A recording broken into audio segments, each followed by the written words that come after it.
திருத்தணி அருகே 5 வயது பெண் குழந்தையை பாலியல் சீண்டல் செய்த கல்லூரி மாணவன் கைது செய்த போலீசார். திருவள்ளூர் மாவட்டம் திருத்தணி தொகுதி ஆர்கேபேட்டை வட்டம் சந்திரவிலாசபுரம் பகுதியைச் சேர்ந்த விவசாயி சபாபதி என்பவரது மகன் கேசவன் வயது 19 திருத்தணி சுப்பிரமணிய சுவாமி அரசினர் கலைக்கல்லூரியில் 2ஆம் ஆண்டு படித்து வருகிறார்.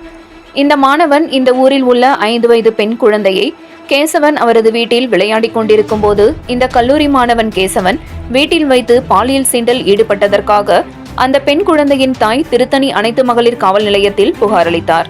புகார் விசாரித்த போலீசார் இந்த சம்பவத்திற்கு காரணமான கல்லூரி மாணவன் கேசவனை கைது செய்து போக்சோ வழக்கு பதிவு செய்து திருத்தணி நீதிமன்றத்தில் ஆஜர்படுத்தி நீதிபதி உத்தரவின் பேரில் புழல் சிறையில் அடைத்தனர்.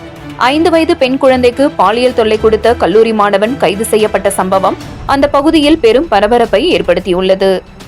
7 Green News செய்திகளுக்காக திருத்தணி செய்தியாளர் மணிகண்டன்.